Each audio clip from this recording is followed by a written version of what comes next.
Well, hello and welcome everybody to today's Doors Open Baltimore virtual tour of West Baltimore. This is the first virtual tour of this month's activities. And today's program is presented by the Baltimore Architecture Foundation and the Baltimore National Heritage Area.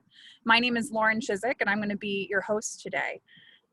Thank you to everyone who donated to be with us. And thank you to our Doors Open sponsors, grants, and in-kind support. It's because of your support that we're able to offer over 30 Doors Open programs for free throughout October this year. Each week of Doors Open Baltimore explores a different theme, beginning this week with African American heritage and civil rights. And if you enjoyed this program, I hope that you will join us next week for a virtual tour of the Lillie Carroll Jackson Civil Rights Museum. Bradley's going to give you a little sneak peek of it today. And you can see this and all of the Doors Open offerings at www.doorsopenbaltimore.org. And now for today's presentation. Joining us is Bradley Alston. Bradley is an award-winning urban ranger and Baltimore history tour guide for the Baltimore National Heritage Area. He is also a board member of the Baltimore City Historical Society, which is where I have the pleasure of working with him and knowing him. And he is also a docent at the Frederick Douglass Isaac Myers Maritime Museum. He has a wealth of knowledge and passion, and we are so delighted for his presentation today. My role as moderator is to help provide questions to him. So please add any questions that you have for Bradley in the Zoom chat box towards the bottom of your screen. You'll see it pop up. And then at the end of the program, we will get to as many of those questions as we can. So with that, take it away, Bradley, and thank you. Thank you, Lauren. Just a second. As we share the screen here. Okay, are we up? Yes. Okay, so welcome everyone. In planning this virtual tour, we decided to try to bring you as many sites as possible in the short time constraint that we have, with brief overviews of each historical place that we usually visit, though we'll leave a couple out. So we're condensing a 2-hour walking tour into about 30 minutes. You will, I hope, get a sense of the history and significance of each site that we do visit. Feel free to contact me for additional information on the sites, or hopefully we'll be back together for in-person tours next fall so you can join us at that time. So let's all hope. Okay? So, I'm trying to move, okay. Trying to move my slides and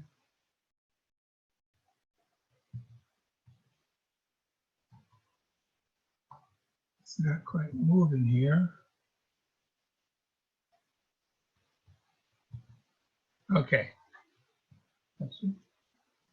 Okay, so this is a map of Old West Baltimore. Old West Baltimore is historically significant as Baltimore's premier early African-American neighborhood. Beginning in about the 1890s, African-Americans began occupying houses on the main streets in this area. Prior to that time, African-Americans were relegated to alley houses throughout the city. By 1904, half of the city's African-American population of the city moved to West Baltimore, with Druid Hill Avenue as the hub.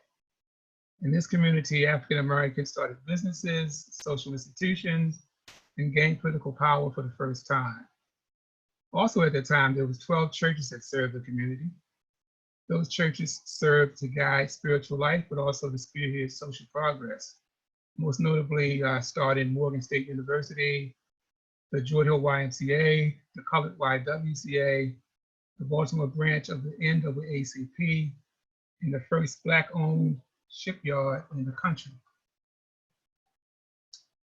So we're going to start our virtual walking tour on the edge of historic West Baltimore on Bolton Hill's Utah Place at the Lillie Carroll Jackson Civil Rights Museum. Dr. Jackson was one of Baltimore's prominent civil rights activists. Dr. Carroll, along with Carl Murphy of the Afro-American newspapers and Thurgood Marshall, were instrumental in ending racial segregation at the University of Maryland Graduate School. The museum opened in 1978 in the house in which Jackson lived from 1953 to 1975. It holds civil rights movement photos, documents, and memorabilia. The house stood as the first privately owned Black museum to be named after a Black woman. In honor of their mother's wishes, the family kept the museum free of charge to ensure that it was accessible to everyone. After the museum closed in the 1990s, Morgan State University took over the management of the building and completed, excuse me, a beautiful restoration of Jackson's spacious Bolton Hill home. It was during her NAACP administration that the economic boycott tactic in fighting racial discrimination was perfected. Don't buy where you can't work. Businesses that catered to African-American customers in Baltimore generally did not hire them as employees, if you can imagine that. So the Don't Buy Where You Can't Work was pioneered here in Baltimore, with Dr. Jackson's young daughter, Juanita, playing a prominent leadership role. The tactic was copied across the nation. Dr. Lillie Carroll Jackson was also the matriarch of a prominent family in Maryland. Her daughter, Juanita, was one of the first African-American women to graduate from the University of Maryland Law School and be admitted to the Maryland Bar and to practice law in Maryland.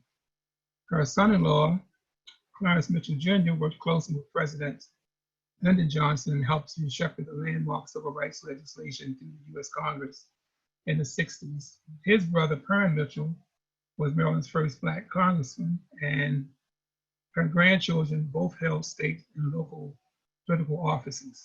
Her grandson, Kiefer, is the acting chief of staff to Governor Larry Hogan today. So we're going to walk across the street to the Prince Hall Masons Lodge. Prince Hall is recognized as the father of Black masonry in the United States. And Prince Hall Masons in Maryland trace their history to Massachusetts and the Prince Hall, who was believed to have been born in 1735. The origins of the Maryland Lodge dates back to the 1870s. In 1960, Grandmaster Samuel Davis assumed the mantle of leadership and moved the lodge to its present location at 1307 Utah Place. It's the former Ohab Salam Synagogue, which was built by that congregation in 1892. Lodge members have included Supreme Court Justice Thurgood Marshall and musician U.B. Blake. Dr. Martin Luther King Jr. visited the lodge in 1964 in support of the presidential candidacy of Lyndon Johnson. Just a couple feet away from the Prince Hall Masons Lodge, in the middle of the spacious greenway that runs up the middle of Utah Place, is one of Baltimore's more attractive sculptures. The Francis Scott Key Monument, which was dedicated in 1911. The sculpture was restored and rededicated on September 11, 1999.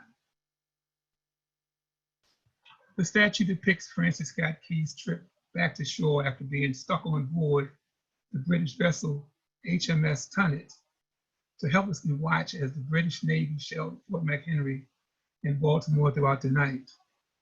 On the journey back, he wrote a poem detailing the night's experience. 3 years ago, the monument was spray painted with the words "racist anthem" and splashed with red paint to highlight Key's legacy as a slaveholder. The city restored the monument, and for a while it remained behind a chain link fence. I was just there a couple weeks ago, and it's now back on display with a wonderful and beautiful working fountain in operation. So get by there if you can. It's really an attractive monument. Right across the street from the Francis Scott Key Monument is the Woodrow Wilson House. Woodrow Wilson came to this house as a PhD candidate to the then 7-year-old Johns Hopkins University. In September 1883, a 26-year-old Woodrow Wilson abandoned a short, unsatisfying career as a lawyer in Atlanta and entered Hopkins as a graduate student. Although Wilson never completed his requirement for the PhD, Johns Hopkins granted him one anyway in 1886 in honor of a groundbreaking book he authored while a student at the university titled Congressional Government. Around the corner from the Woodrow Wilson House on the corner of Madison and Landville is 1301 Madison Avenue, the former home of William Stewart Halsted. He was one of America's most influential surgeons. He was a surgical innovator and teacher, the first Johns Hopkins professor of surgery, and the first head of surgery at the hospital. A Maverick, his first operation in the United States was a milestone gallbladder surgery on his mother. In another bold move, he performed an emergency procedure on his sister, where he transfused his blood into his sister, preventing her from bleeding to death after childbirth.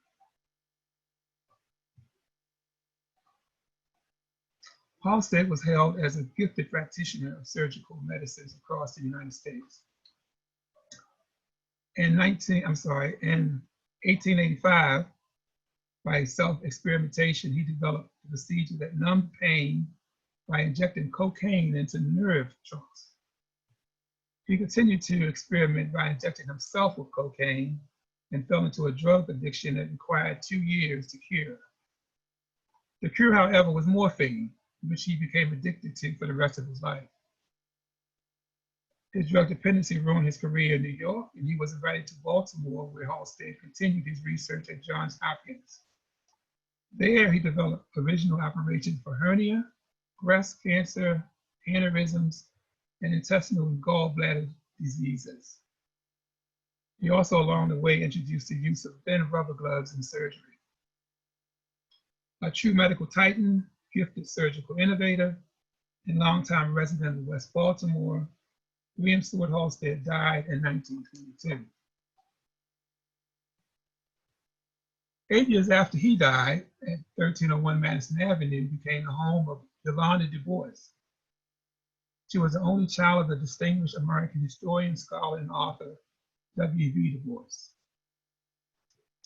Yolanda DuBois was born in the year 1900 to one of the most celebrated African-American families in the nation.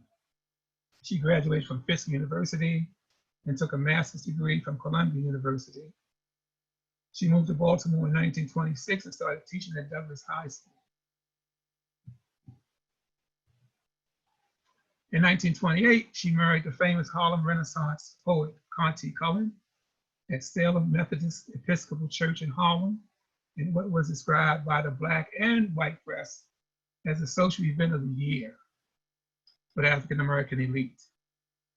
1,200 guests were invited and 3,000 crammed into the church. The picture you see are her bridesmaids.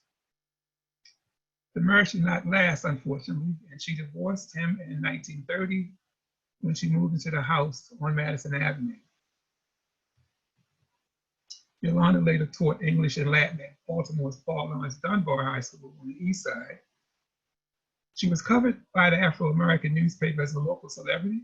She taught in the city schools for over 35 years.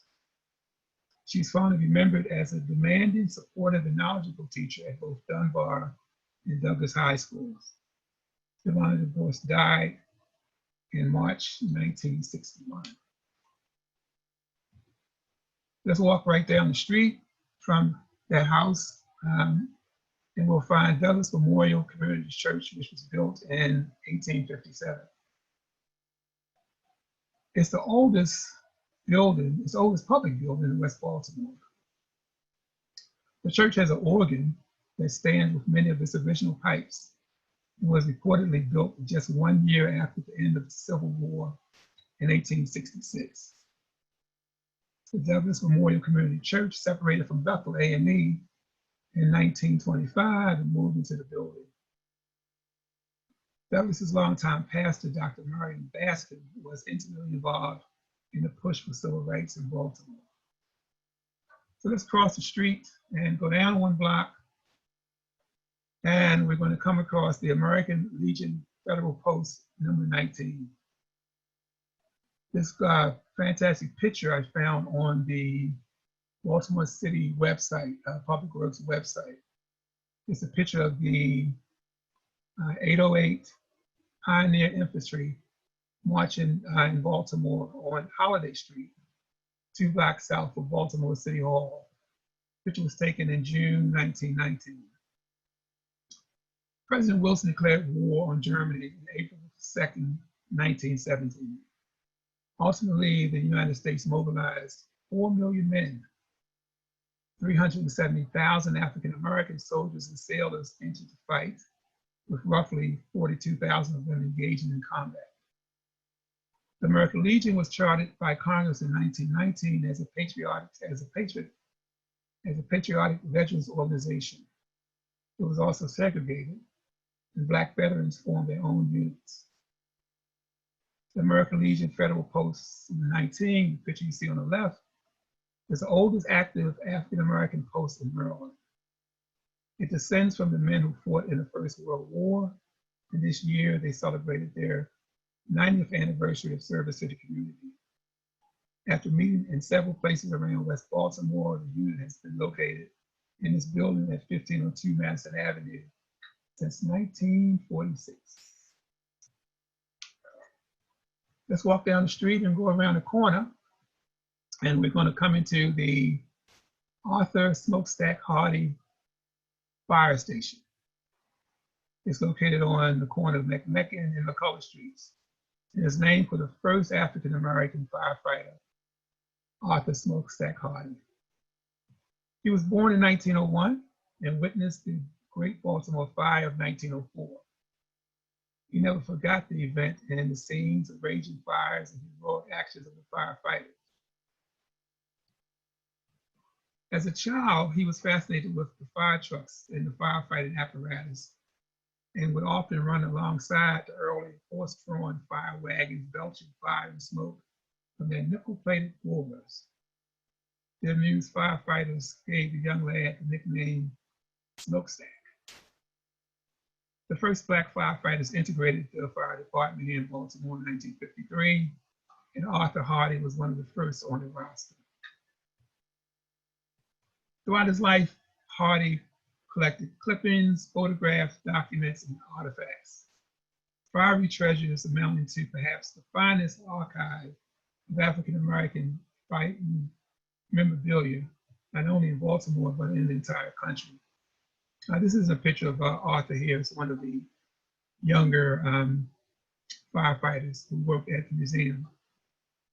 Part of that collection is now housed at the Fire Museum of Maryland on York Road in Lutherville. The fire station on McMecken Street was renamed for him by the city of Baltimore in a well-attended ceremony in 1904.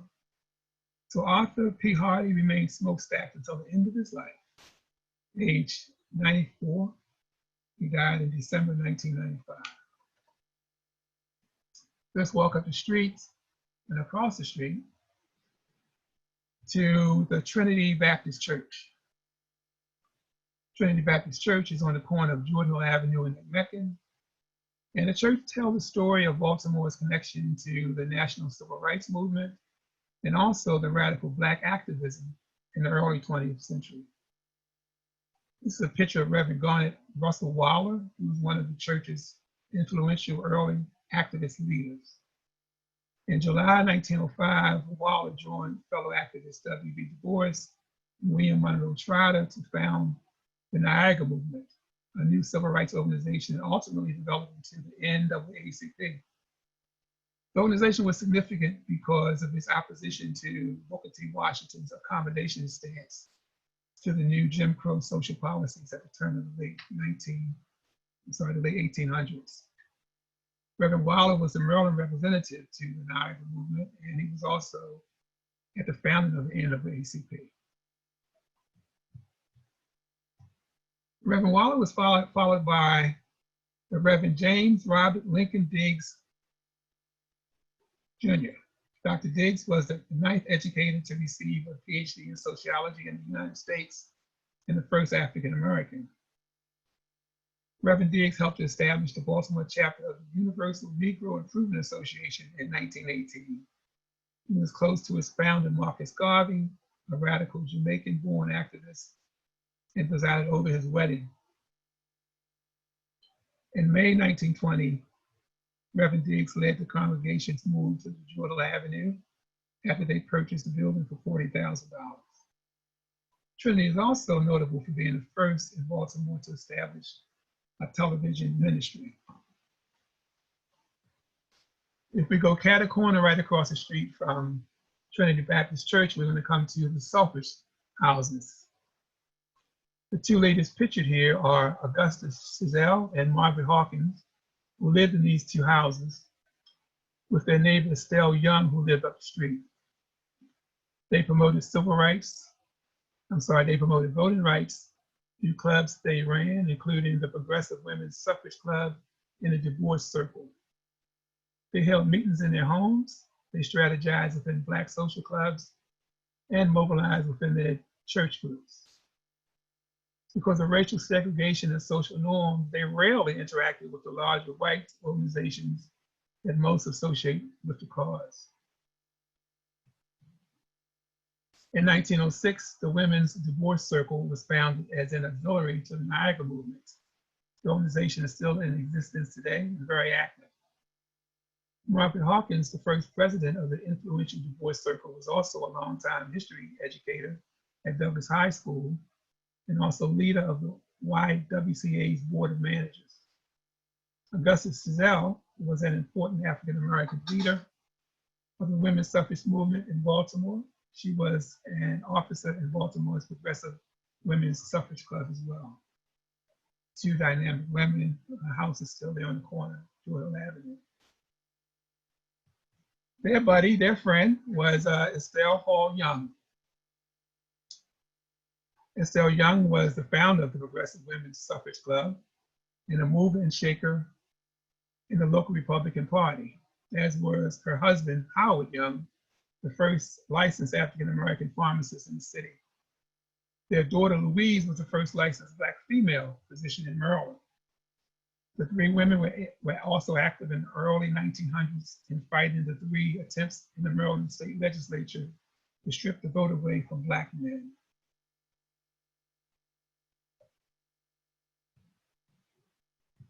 This is a picture of the colored YWCA.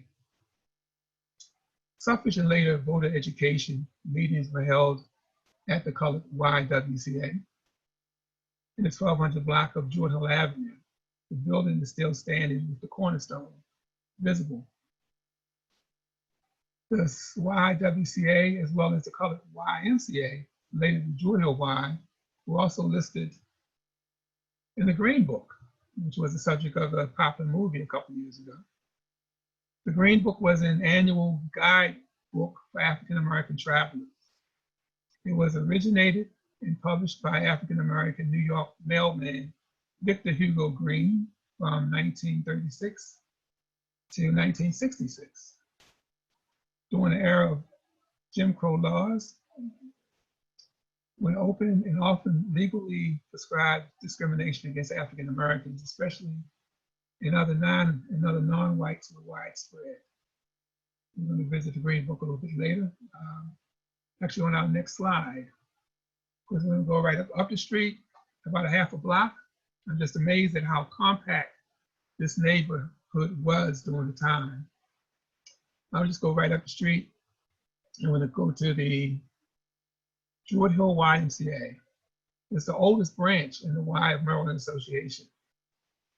The facility can trace its origins back to 1869, when AME Bishop Alexander Wayman, who's on the bottom left, convened a group to study and propose actions to deal with the problems facing newly emancipated families migrating to the city and the issue of unsupervised youth. The successor to that group was the Mutual United Brotherhood of Liberty, founded by leaders like Reverend Harvey Johnston, who's at your bottom right, and Union Baptist. He was from Union Baptist, and Reverend Garnet Waller, who we just met, from Trinity Baptist. Frederick Douglass, who you recognize at the top left, was the keynote speaker at their founding Convention. The early civil rights organizations, that early civil rights organization started the first colored Y in the city. They also founded the Baltimore Colored Orchestra and pioneered several landmark civil rights gains that we'll talk about a little bit later when we get to Union Baptist Church. In 1893, they petitioned the White YMCA Association for a charter. And 3 years later, the first colored Y was born. The current location of the 1609 Druid the current location at 1609 Druid Hill Avenue is actually the facility's third home.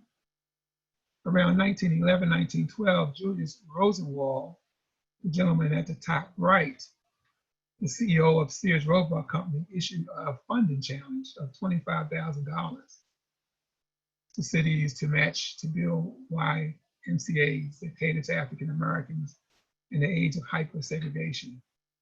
The Baltimore community responded by raising $31,000, and construction started in 1916.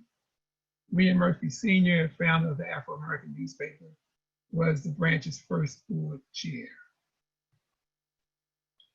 For many years, the Druid Hill Y managed the only indoor pool open to Blacks in Baltimore, and youngsters like Thurgood Marshall and Cat Calloway learned how to swim there. The Druid Hill Y has played an important role in developing Black leadership, community, and businesses. And in 1930, they hosted the National Colored Boards Convention. This is the picture that you see on the screen now. The USO is famous for providing respite for the country's servicemen and women, and the YMCA was a major partner in that effort. Actually, was a founding partner of the USO.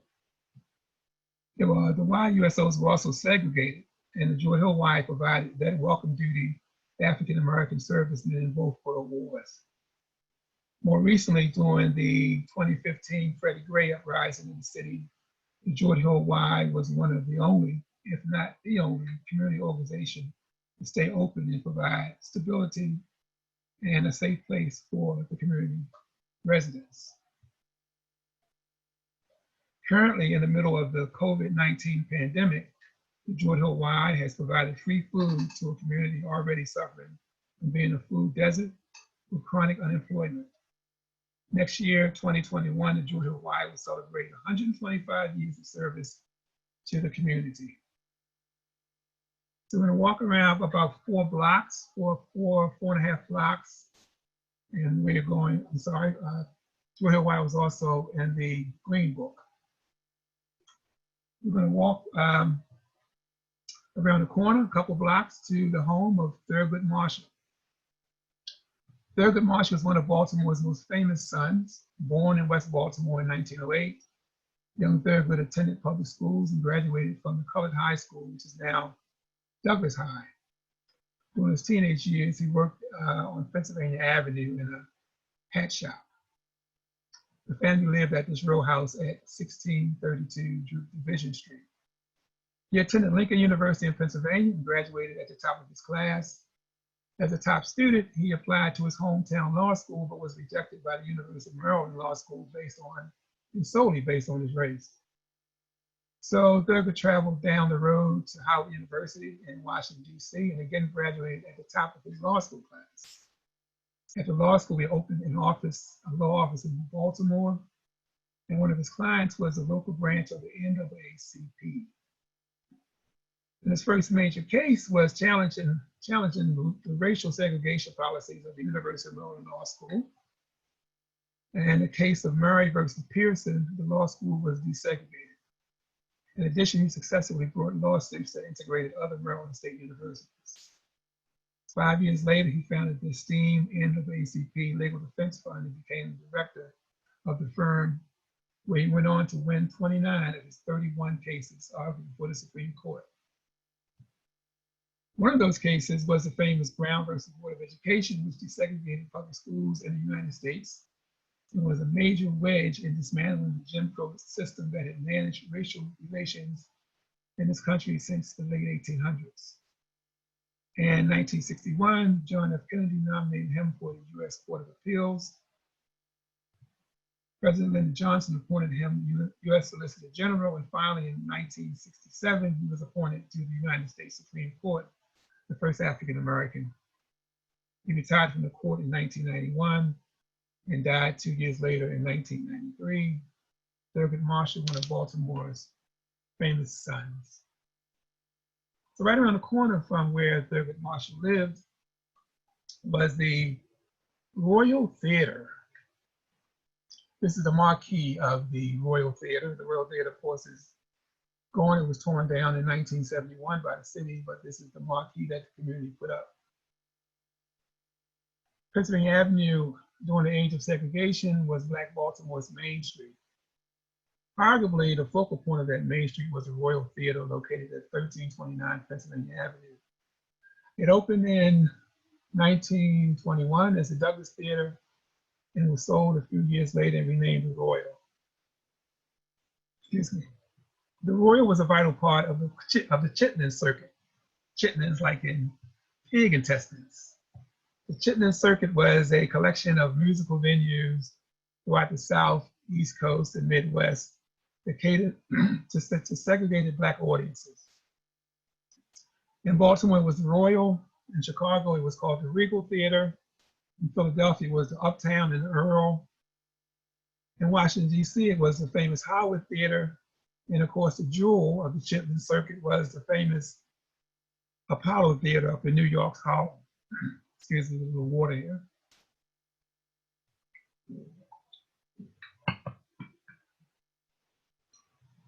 The first African-American talking motion picture was shown at the Royal in 1929. A motion picture called The Scar of Shame, featuring an all-Black cast.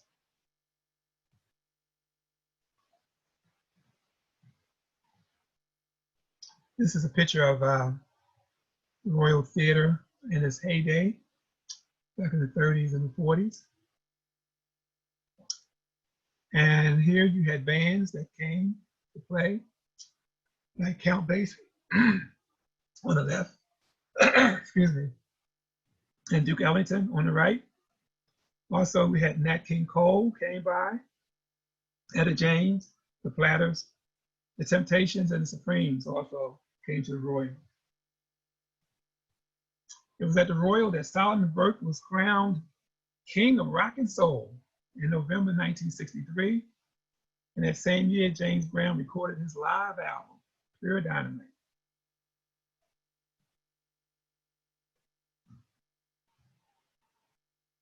Other popular Pennsylvania Avenue clubs during the era included the Tijuana Club, where John Coltrane and Miles Davis performed, and the Cotton Club, which hosted Lester Young and Billie Holiday. There was also on Pennsylvania Avenue the popular Sphinx Club, where the Black elite gathered, and Gamby's, where Dave Brubeck played. The Regent Theater was even larger than the Royal. The Regent, which could seat up to 2,000, was a vaudeville and movie house. Its location is now the Shake and Bake. Pennsylvania Avenue was on a rebound after being devastated by desegregation and the Black middle class moving out, the 1968 riots, crime and drugs, and urban redevelopment. The area was recently designated as Baltimore's 4th Arts and Entertainment District, with the 108-year-old Arts Social Club, the oldest Black social club in Baltimore, as its anchor. Pennsylvania Avenue, on the mend, coming back. Right across the street from the Royal Marquee is the Billie Holiday statue. In 1915, a pregnant teenager named Sandy Fagan left Baltimore for Philadelphia. There she gave birth to a baby girl and named her Eleanor Fagan.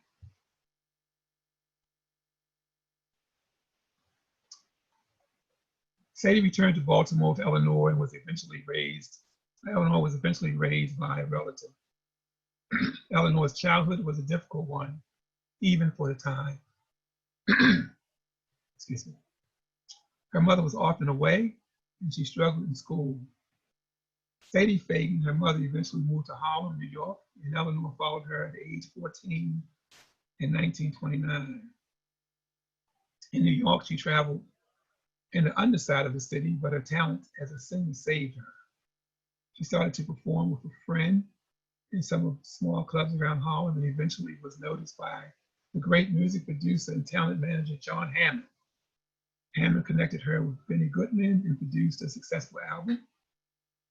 Eleanor Fagan changed her name to Billie Holiday, taking the name Billie from the popular actress at the time, Billie Dove, and Holiday from her father, Clarence Holiday, who was a jazz musician and abandoned the mother at her birth. The rest is music history, with Billie Holiday becoming the greatest female jazz singer of all time. In Baltimore's Fells Point, where she lived on Durham Street, the block has turned itself into a Billie Holiday shrine. The statue on Pennsylvania Avenue was designed by University of Maryland professor James Earl Reed. It was unveiled on a short, simple cement base in 1985. It was not until 2009 that the city found the funds to construct the attractive 20,000-pound granite base that we see now. The Billie Holiday statue is located cat-a-corner across from the Royal Theater of Marquis.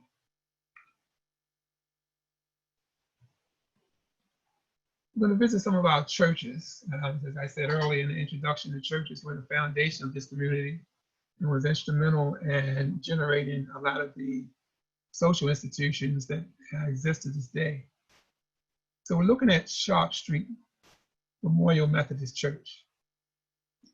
Sharp Street is the oldest African-American church in Baltimore. It can trace its lineage back to 1797, when the Maryland Society for the Abolition of Slavery built the first day school for Blacks called the African Academy, located on Sharp Street near Pratt. In 1802, a Black group of Methodists bought the land and built a church on their property. Maryland was a slave state and very much involved with the buying and selling of human beings. One of the slave pens where people were held awaiting auction was actually around the corner from this church. The church became a center for Baltimore's antebellum Black community, with educational programs, debate societies, literary clubs, musical performances, and of course, community meetings. The church was also involved with the abolitionist movement and raised funds to purchase the freedom of enslaved individuals. Baltimore had the largest population of free Blacks in the country, and there were attempts to enslave free Blacks by legislation, by kidnapping, or to send them out of the country to Africa, Haiti, or South America. Vigorous discussions on these and other issues took place at the church. On November 28, 1938, whites attacked the church 1 week before Frederick Douglass escaped slavery by taking a train from Canton. That was probably one of his last memories of the church, of the city, was that attack on the church. In 1867, the Centenary Biblical Institute was started at the church, which became Morgan State University. In 1898, following the movement of African Americans to West Baltimore, the congregation built the present church. In the 1930s and 1940s, the church was the center of the end of the ACP movement, with Lillie Carroll Jackson was an active member there. Sharp Street was the family church of the Jackson family, and it played a central role in the Baltimore Civil Rights Movement. In the 40s, when the downtown venue refused to rent space to a Black organization, the event moved to Sharp Street Methodist. The keynote speaker was the United States First Lady, Eleanor Roosevelt. Here she is, the First Lady, with Dr. Carroll's daughter, Juanita Jackson, later Juanita Jackson Mitchell. Bethel AME Church, which is around the corner, maybe a block and a half from Sharp Street. Bethel AME, AME stands for African Methodist Episcopal, is the oldest independent Black institution in Baltimore. The church can trace its origins back to the late 18th century. At that time, many of the African Americans in Baltimore attended Methodist services at either the Levee Lane or Strawberry Alley Meeting House. Their attraction to the Methodist denomination reflected the church's stance on slavery.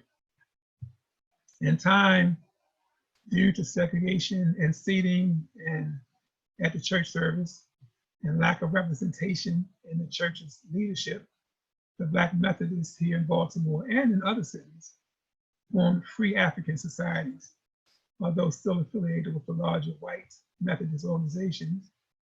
They formed their own Methodist groups and met in members' homes. Eventually, one group adopted the name Bethel, which is a Hebrew word meaning house of God, and in 1801 formally submitted a letter of separation from the Methodist Episcopal Church. In 1817, they acquired their first church building, the old German Lutheran Church on Fish Street. Fish Street is now Saratoga, and that was near Gay Street. The first pastor was the great Daniel Coker, a prominent educator, writer, and orator. In 1816, Daniel Coker led a delegation from Baltimore to Philadelphia, where a group of like-minded independent churches formed the African Methodist Episcopal Church, the first Black-controlled denomination in the world. Daniel Coker was elected the first bishop of that new church. However, he declined, and the next day, Richard Allen of Philadelphia's Bethel Church was elected bishop.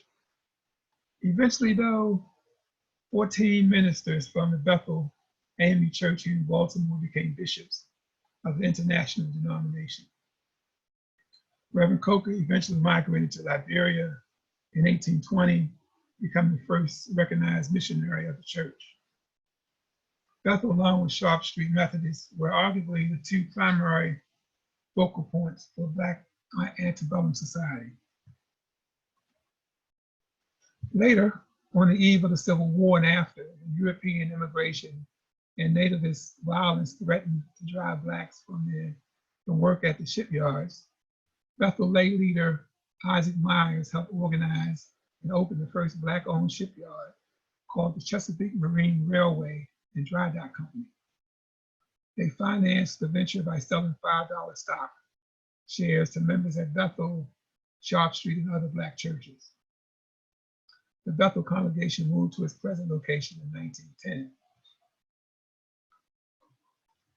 Down the street from Bethel and across the street, so within a block and a half, you have Bethel, you have Sharp Street, and in the middle, you have Union Baptist. One would be hard pressed to name a more impactful and influential church in Baltimore's late 19th century than Union Baptist. The granite stone church building built in 1905 is an architectural marvel. It still has the original Lafarge stained windows.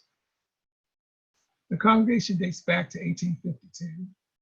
They were a small group until the arrival of Harvey Johnson, an ex-Virginia slave who had recently graduated from Wayland Theological Seminary in Washington, D.C. One would also be hard-pressed to name a more influential and impactful African-American leader in Baltimore's late 19th century than Harvey Johnson. Let's take a look at his record. Early on, he negotiated equity for Black Baptist congregations with the larger white Baptist denomination. His followers are responsible for going forth and starting several significant Baptist churches that are still important to this day. He, with others, formed the Mutual United Brotherhood of Liberty, a civil and legal rights organization that was the model for the NAACP. That organization was successful in integrating the city's public transportation system, opening the Baltimore Bar to African-American lawyers, securing funding for schools for Black children, and securing employment in the Baltimore school system for African-American teachers in Black schools. They also helped lay the groundwork for the elections of Blacks to the Baltimore City Council in the 1890s. And they started the Druid Hill YMCA, as we said earlier. They set the precedents that were adopted by later civil rights organizations of using the courts to successfully address grievances. Later, alumni from the Brotherhood of Liberty were key players in beating back attempts to enact housing segregation ordinances, and disenfranchisement of African American voters. During the 1950s and 1960s, the church leadership was instrumental in helping the smooth integration of Baltimore's public schools after the Brown v. Board of Education decision. And to this day, church leadership is still active in working on solutions to community problems. So, we're coming to the close of our presentation. We're going to close it with visiting Lawrence and Druid Hill Avenue to this beautiful community mural that's on the side of a building that's been there for a number of years. It's about 3 blocks from the Thurgood Marshall House. The colorful mural depicts the images of some of the neighborhood residents that have made an impact here in Baltimore and Maryland and beyond. The images also serve as a beacon for the present and future generations. On the lower left is Harry Cummings, the city's first African-American elected official. He went on the city council in the 1890s and served 6 terms. Above him, of course, is Councilman Cummings is Urban Marshall, who we talked about earlier, the first Black U.S. Supreme Court Justice. In the middle panel, at the top is Billie Jackson, the long-serving and effective president of the Baltimore branch of the NAACP and matriarch of a powerful political family in the state. Below her is Clarence Mitchell Jr., who was called the 101st Senator, the NAACP lobbyist during the 1960s, very influential in Congress. To the top right, someone who we haven't mentioned, was Tiki Lanzi. He was the founder of the second oldest financial institution in the city, Black financial institution in the city, called the Ideal Federal Savings Bank. The business was able to survive the Great Depression and actually stayed open and paid dividends when other banks around the country was closing. The business, however, was not able to survive the severe recession and economic downturn of 2008, and it closed its doors then.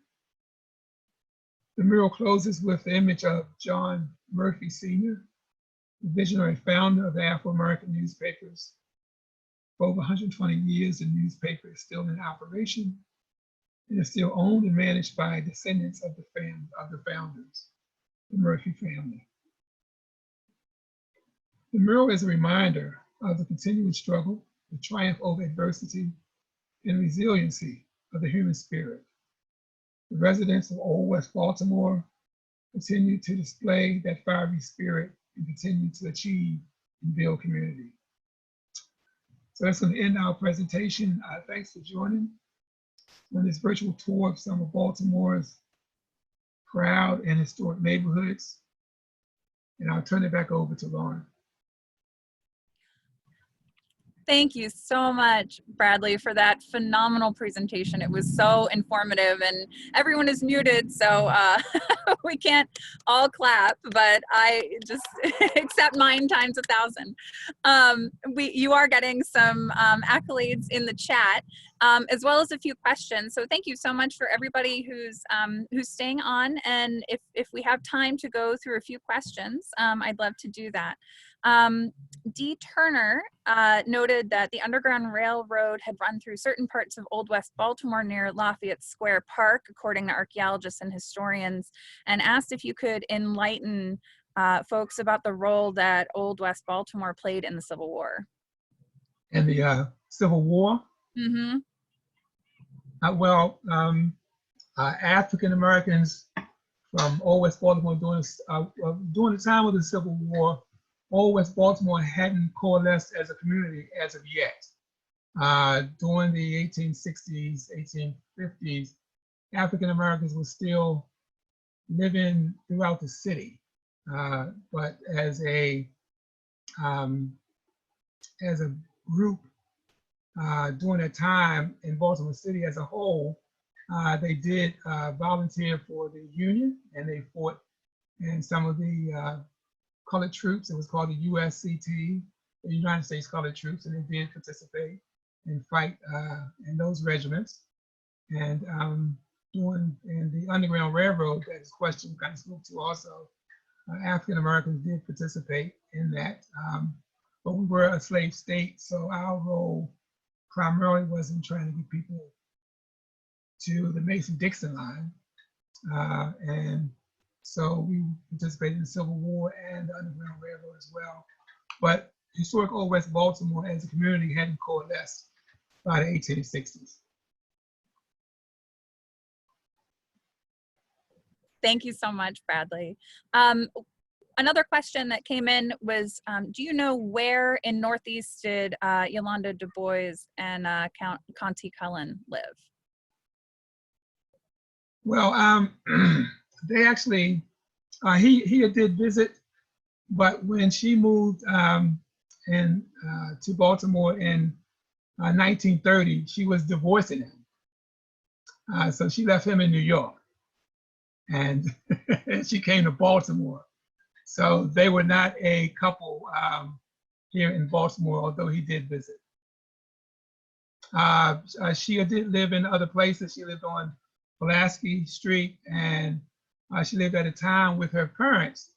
W.B. Du Bois, a lot of people don't realize, lived in Baltimore from 1939 to 1950 in Morgan Park. And she did spend some time there as well. So that's the Northeast Baltimore connection. Yeah.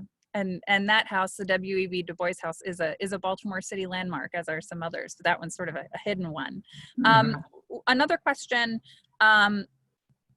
is about Billie Holiday, and someone asked, is it true that Billie Holiday resided in 2 homes on the same block when she lived in Baltimore? Two homes on the same block? Yeah. That I don't know. Okay. She lived in Sandtown, Winchester. I know she lived on near Fremont Avenue, and of course she lived in Fells Corner, Durham. But in terms of living on 2 houses in the same block, I'm not aware of that. Okay. And this is the last question we have. Could you name some of the smaller jazz clubs in Old West Baltimore? And did the entertainers have to stay in private homes during segregation? Well, yes. There were the Green Book, and the Green Book kind of directed them to where they could stay. There were a Black-owned hotel on Pennsylvania Avenue. The Druid Hill Y was famous for renting rooms to travelers. In fact, during the war and after, there was such a demand by African Americans on housing that the Druid Hill Y opened a dormitory on Gold Street off of Druid Hill Avenue. So there were facilities, rental facilities, hotels, the Y, and boarding houses where they could stay. Some of the jazz musicians from New York would just come down and play and get in a car and drive back up to New York, as they do now also. So it was pretty accessible there. The Sun Papers did an article with Ruby Glover, is a resource that I would recommend to the person asking the question. He can track that down. And she gave a very in-depth, she started at Pennsylvania Avenue at the top, above North Avenue, and came all the way down to Dolphin Street, talking about all of the jazz clubs that were there and some that weren't even on Pennsylvania Avenue. And I actually went to that reference as I prepared this talk here. So I would recommend that person to the Sun Paper article that they did for Ruby Glover for a pretty in-depth trip down Pennsylvania Avenue and all the clubs.